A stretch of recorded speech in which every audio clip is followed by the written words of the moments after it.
प्रिय दर्शकों नमस्कार। ऋषि ज्योतिष में आपका स्वागत है। दर्शकों, सबसे पहले मैं आपको धन्यवाद देना चाहूंगा जो आप मेरे वीडियो बड़ी उत्साह से देख रहे हैं। फिर मैं आपसे आग्रह करूंगा आप इसी तरह से मेरे चैनल पर बने रहिए। मैं आपको भरसक प्रयास करूंगा आपका मार्गदर्शन करने के लिए। आज की कुंडली में हम आपका मार्गदर्शन करने जा रहे हैं एक स्त्री जातक की कुंडली में जो अति धनवान योग भी है और श्रीनाथ योग भी है। तो विचार करते हैं क्या कहती है जातिका की कुंडली। दर्शकों, वीडियो स्टार्ट करने से पहले मैं आज एक ऐसी महत्वपूर्ण बात आपको बताने वाला हूं। अगर आपने पहले सुना है तो अति उत्तम, आपकी दोहराई हो जाएगी। नहीं सुना है तो आपकी ज्ञान की वृद्धि हो जाएगी। कोई भी स्त्री जातक अगर शुभ काम करती है तो उसका फल पूर्ण रूप से उसी को मिलता है, और कोई स्त्री अशुभ काम करती है तो उसका आधा फल, उसको आधा प्रभाव उस अशुभ कर्म का उसके पति को भी जाता है और आधा उस स्त्री को भी जाता है। दूसरी तरफ अगर पुरुष जातक कोई शुभ काम करता है तो उसका आधा प्रभाव उसकी धर्म पत्नी को भी जाता है, और अगर वह पुरुष अशुभ काम करता है तो उसका फल पूरा उस पुरुष को भोगना पड़ता है। यह रचना हमारे विद्वानों ने, ऋषि मुनियों ने, हमारे पूर्वजों ने की।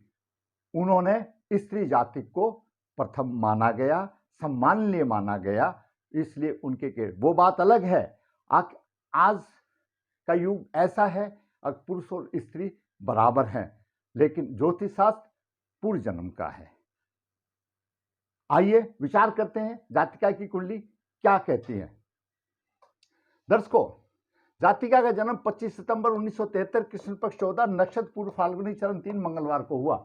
लगन के समय धनु लगन उदय हुआ।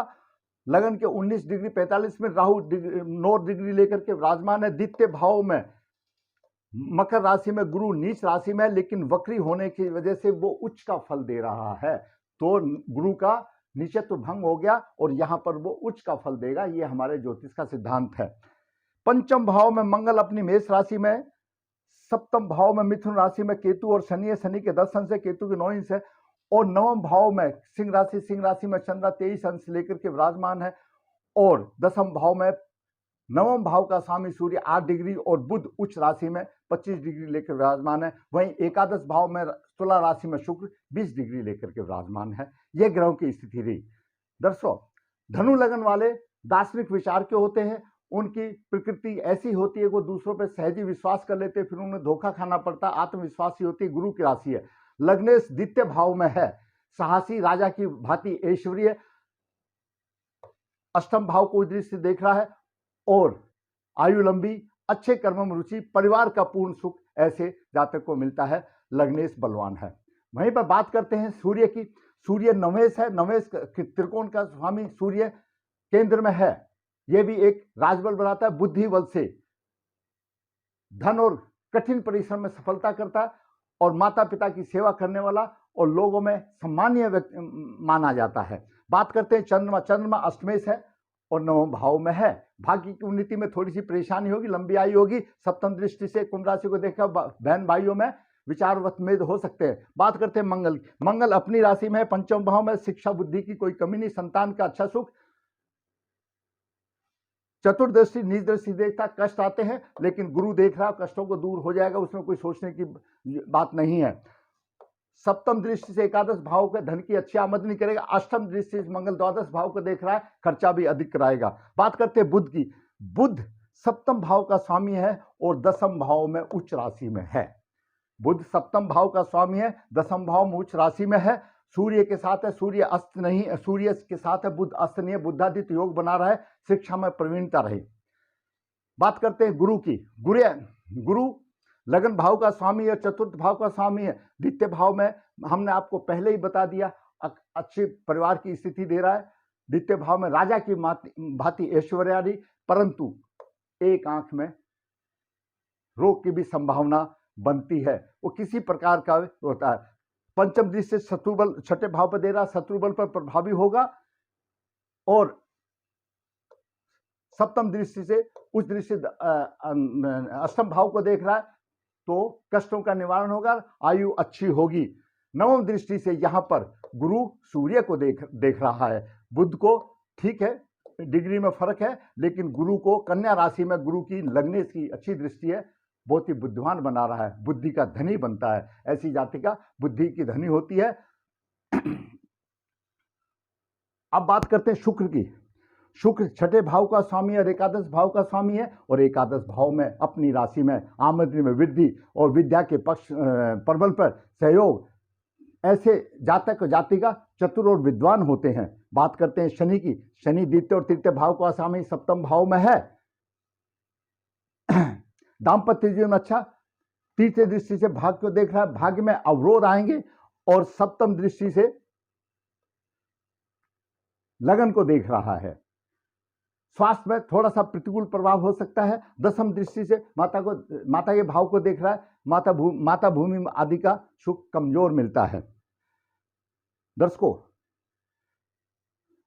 बुध, हाँ शनि का हो गया। अब बात करते हैं राहु की। राहु लगन में है, धनु राशि का राहु। ऐसा व्यक्ति दूसरे व्यक्तियों से अलग ही रहने की कोशिश करता है, लोगों में मिलने का इच्छा नहीं रहती उसकी, अपना सेपरेशन जीवन व्यतीत करने का रहता है। स्वास्थ्य पर प्रतिकूल प्रभाव रहेगा, कठिन कार्य में भी करने वाला, अंदर से चालाक भी चतुर भी होगा। बाहर से दिखने में बहुत सीधी सादी होगी ये लड़की, लेकिन अंदर से चालाक भी होगा। और राहु की नवम दृष्टि नवम भाव पर है, धर्म में कुछ कमी होगी। सप्तम दृष्टि सप्तम भाव पर है, विवाह में देरी का योग बनेगा। केतु की बात करें तो केतु दाम्पत्य जीवन में कुछ मिठास की कमी करेगा। पंचम दृष्टि से एकादश भाव को देख रहा है, अचानक धन का योग बनेगा। और सप्तम दृष्टि से लगन भाव को देख रहा है, दिमाग में थोड़ी अस्थिरता आएगी। और नवम दृष्टि से पराक्रमी बना रहा है। ये मैंने छोटा छोटा बताया ताकि आगे हम अपना जो विषय है उसकी तरफ ज्यादा ध्यान दें। कुंडली में योग है अति धनवान योग। दर्शकों, पराशर जी ने बिल्कुल स्पष्ट शब्दों में कहा है, धनवान योग तो कई हैं, लेकिन इस कुंडली में किस प्रकार से धनवान योग बनते हैं मैं आपका मार्गदर्शन करता हूं। पंचम भाव में मंगल अपनी राशि में हो, और एकादश भाव में एकादश भाव का स्वामी अपनी राशि में हो। यह दो ही लगन में बनता है, धनु लगन में बनता है और कर्क लगन में बनता है। क्यों? धनु लगन में मंगल की यहाँ मेष राशि आती है, कर्क लगन में यहाँ मंगल की वृश्चिक राशि आती है। मंगल पंचम भाव में अपनी राशि में हो और एकादश भाव में एकादश अपनी राशि में हो, कर्क लगन में वृश्चिक राशि यहाँ आ जाती है। तो ये योग दो ही कुंडली में बनता है जो इसमें बन रहा है। और भी धन के बहुत योग है, आपकी में कोई दूसरा बन रहा होगा, लेकिन ये स्पेशली धनु और कर्क लगन वालों के लिए बन सकता है। पंचम भाव में मंगल अपनी राशि में हो और एकादश भाव का स्वामी अपनी राशि में हो, अतुल्य धन का स्वामी होता है। दूसरा एक और योग उसमें धन का है,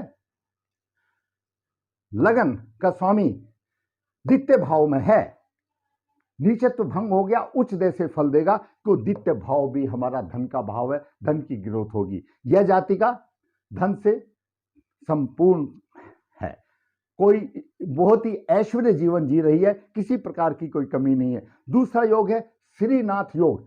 श्रीनाथ योग सिर्फ केवल धनु लगन में ही बनता है।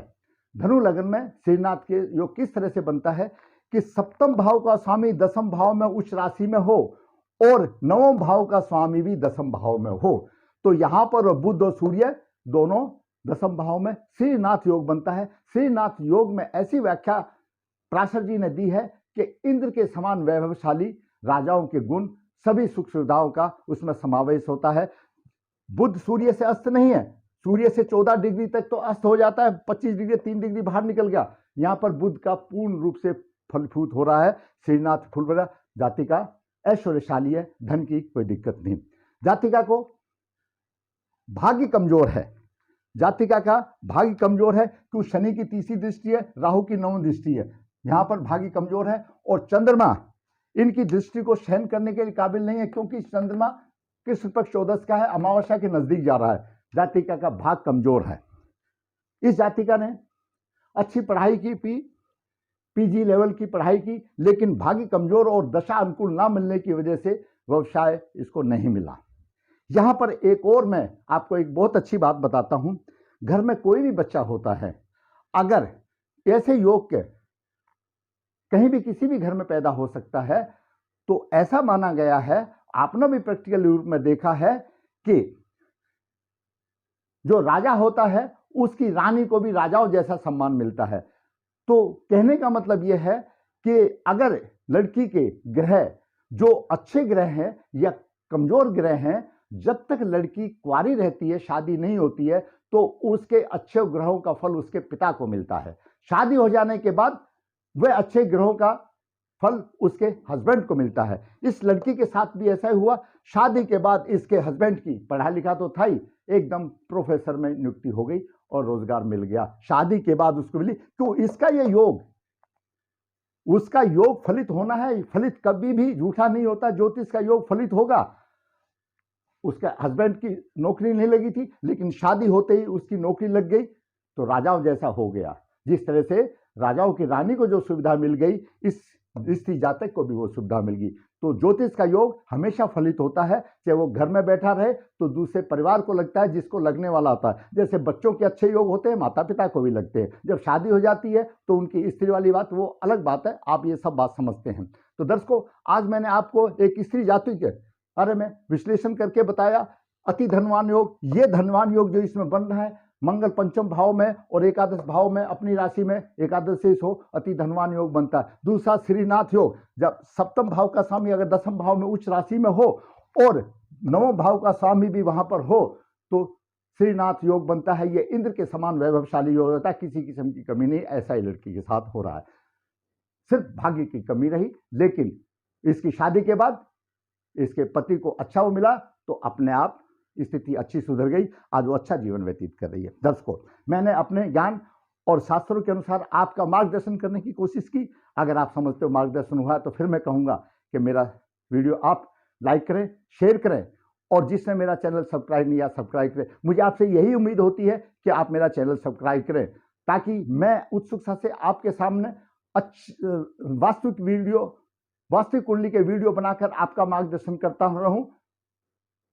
और आपको मालूम है कि ऋषि ज्योतिष नर्मदा जी के तट पर है, नर्मदेहर। यहाँ पर पितृदोष पूजाएं, कालसर्प दोष पूजाएं ऑर्गेनाइज की जाती है। जिसको कराना इच्छुक कर सकता है। ऋषि ज्योतिष हाथ से पत्रिका लिखता है, 30-35 हाथ से पत्रिका लिखे हो जाते हैं, एकदम निचोड़ कर देता है। वर्ग कुंडलियों का भी फल पत्रिका में दिया जाता है। यहाँ तो हम सिर्फ लगन कुंडली से ही बताते हैं। ऋषि ज्योतिष वास्तुशास्त्र में पीछे नहीं है। जरूरत है आपको फायदा उठाने की। ऋषि ज्योतिष कन्या भाव के लिए उसके गुण मिलान की प्रक्रिया वर्कशॉप करके उसका विवाह की राह आसान करने के लिए भेजता है। जरूरत है आपको फायदा उठाने की। फिर कहूंगा, दर्शकों, आपको मेरा वीडियो अच्छा लगा है तो लाइक अवश्य करें, शेयर करें। जिसने चैनल सब्सक्राइब नहीं किया, सब्सक्राइब करें। धन्यवाद।